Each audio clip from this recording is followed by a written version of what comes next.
রাজধানীর কারওয়ান বাজার থেকে সহকর্মী সিরাত আল মুস্তাকিমের কাছ থেকে জেনে নেওয়া যাক বিভিন্ন পণ্যের আজকের বাজার দর। একনল অ্যাডভান্সড হাইজিন সোপ এবার জীবাণু ধুলাবালি ঘাম ক্লিন বোল্ড। ঈদ আসলেই দাম বাড়ে তেল মশলা সহ বিভিন্ন মুদি পণ্যের। এবছর আসন্ন কুরবানির ঈদকে সামনে রেখে মুদি পণ্যের দাম বাড়লো নাকি কমলো সেটি জানবো। সাথে সবজি মাছ মাংসের বাজার ঘুরে জানাবো আজকের বাজার দর।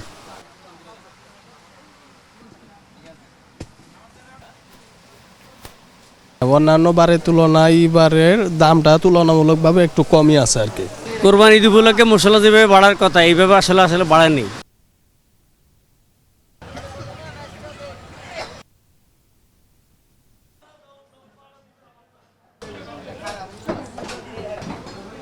অপরিবর্তিত আছে মাংসের দাম।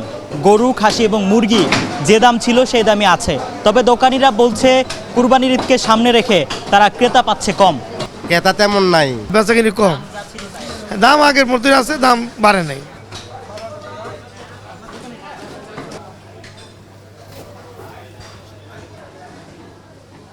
তবে মাছের বাজারে বেড়েছে অস্বস্তি। বিক্রেতারা বলছে আমদানি কম হওয়ার কারণে বাড়ছে মাছের দাম। আজকে একটু বাড়তি মনে হচ্ছে এবং বাজারে মাছ কম। মাছের দাম হালকা একটু বেড়েছে, মনে করেন মাছ গাড়ি আসে না গরুর জন্য, রাস্তা বাস 10 টাকা 20 টাকা, কোনো দামে 30 টাকা বাড়ছে।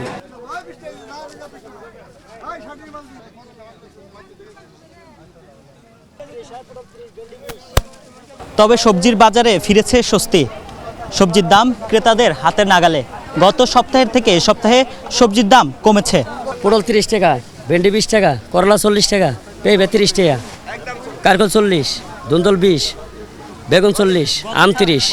সবজির দাম এখনো নাগালের বাইরে নেই, মানে নাগালের ভিতরেই আছে এখনো পর্যন্ত। কিছুদিন আগেও বেশি ছিল, এখন একটু কমেছে। আমরা ঘুরেছি রাজধানীর কারওয়ান বাজার। মাছের দাম ছাড়া সবকিছুর দামই কিন্তু হাতের নাগালেই রয়েছে। এই ছিল আজকের বাজার দর।